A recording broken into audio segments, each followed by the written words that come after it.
family and friends. Today we're going to be looking at the elephant ears, doing another update because they're performing well and ready to show them off. They're just hand sized right now. These are the Thailand giants, and last fall we covered them with leaves. That's what in Zone 7 you're able to do that because the winters aren't so harsh that it's possible to do that. And we do get the really cold temperatures, but for short periods of time. And the elephant ears are really looking good. And we have some other things going on today too. A couple beds that we're going to be putting in some flowers, some before and afters, and a little bit of maintenance. Hope you enjoy. Now these elephant ears are growing pretty fast. They're the Thailand giants, and you see the little swirls between the veins. That's one of the characteristics of the Thailand giant. Awesome. These get really huge, uh, but right now they're just hand size, and I'm going to take you along on this journey. I'll do several updates this year so you can see how fast they're actually growing. We have some of them still coming out of the stems. Look at that, curled up. And we have others that are half curled and ready to flap open. Now, these elephant ears require an inch of water a week, and they're full sun, and they get huge.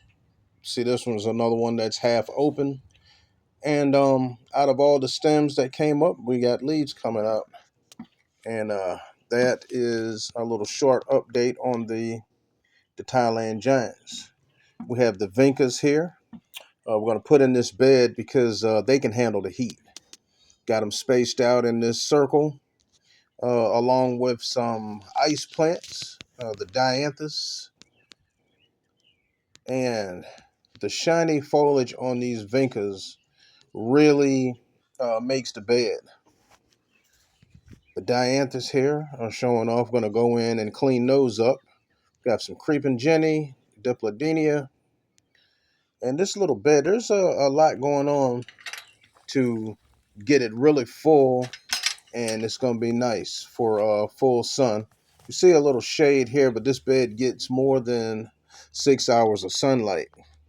Got the flag here with the cardinal and the other two birds on the bird bath, and that's just an addition that complements the colors in the bed. And we got everything spaced out, and we got the Vincas going around the perimeter to start off this bed. See, the sun comes right across the corner of this house, and these dianthus, they get 6 or more hours of sunlight. Didn't have a tag on that one, so I can't remember the name of that one. But everything here can handle the heat, and I'm really going to enjoy the different colors and textures in this bed. We also have mint in this bed, and just going to add some geraniums just to fill it out. And it's pink geraniums back here. They are beautiful. Look at the blooms that haven't opened yet. They're ready to roll. So this will fill in this bed, and that empty space up under the flag right there, that will be filled in with ice plants. And this bed will be finished. And I think when I go to mulch it, it's not even going to take a whole bag of mulch because there's so many plants. So this is the our start going into the spring. One of the first beds that we did to get it completed, and our azalea bed is just bursting with color on its own because we've had been putting in different color azaleas, and all of these bloom in the spring and in the fall. Had a few weeds out here, but Janice took care of that and got those all cleaned up. And the colors here are amazing. We have the ivy trailing over. Still got a few pansies. Got this dipladenia here, looking beautiful, and an orange azalea. So you don't see now.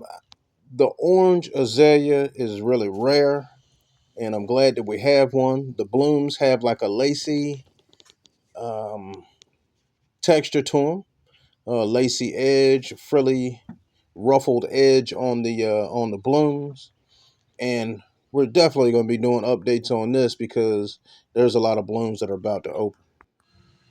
And at this location, we have some shrubs that need to be trimmed to make room for our vincas. Got some beautiful vincas going in here. We have the Titan Pure White vincas going in. And we're going to run a drip across the front of this yard. But first, you got to get these shrubs toned down to make room for them. Going to run across the front of the yard, and going to go up in between each of the shrubs.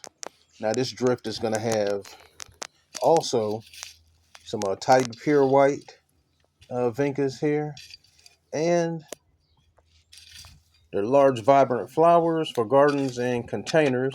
Tolerates the heat. Space them out 10 to 12 inches apart, and they grow 14 to 16 inches tall. We have this mulch pulled back. You see it mounded up between the bushes, and that'll give us plenty of space to install these vincas.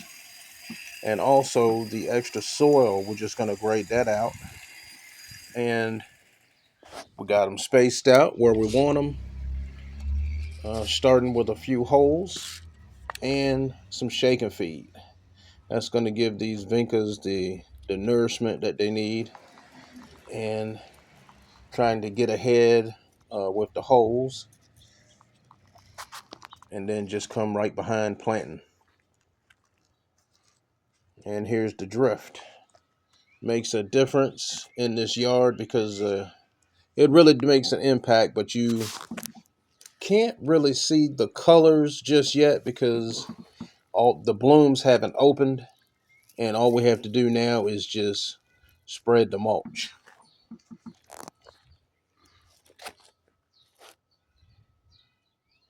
All of this mulch was pushed back to give us plenty of room so that you don't get soil on top of the mulch. And this bed is about finished. We have the Cora Punch vincas in there.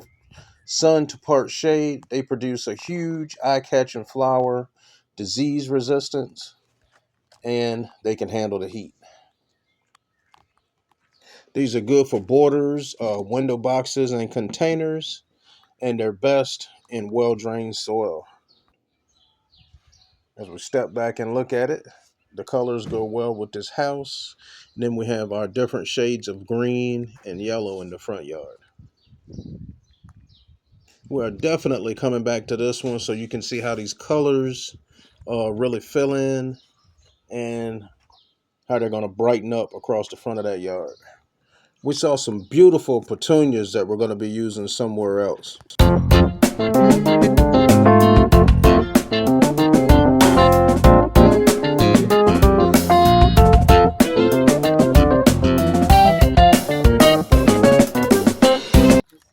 So now we're going to do a window box.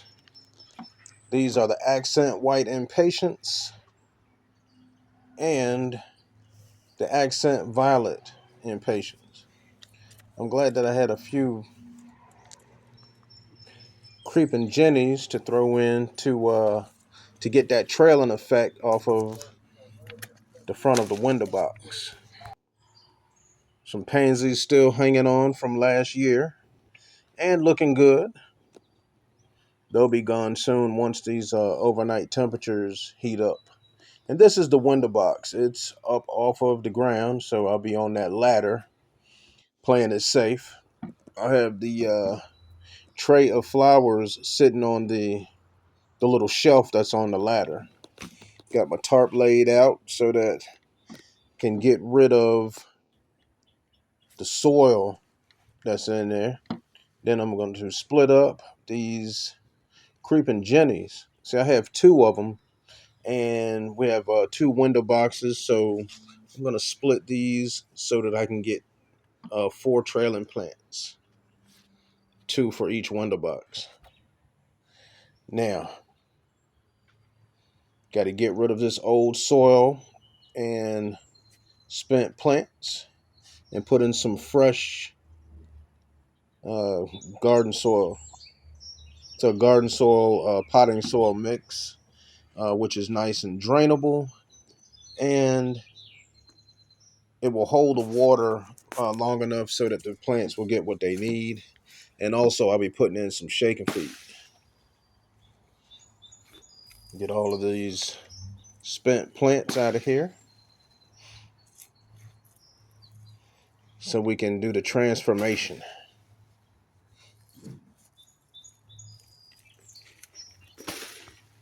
At first, I wasn't too happy with the plants because they didn't have a lot of blooms on them, but I could see where there's a lot that are going to open.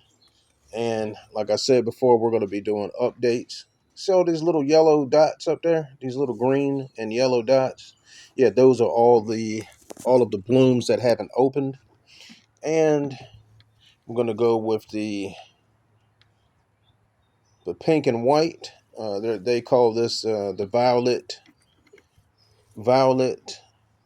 accent violet, and accent white. And I'm going to come up with a nice window box. And once these window boxes, these blooms open up on this window box, it's going to be flooded with color. And that will be another update. And it was pretty easy to do this, and they look really nice with that creeping Jenny trailing over the front. And later on, we'll be using uh, these petunias here with the purple veins in. And I'm going to close out looking at this smoke tree with the white impatiens between the cedar trees.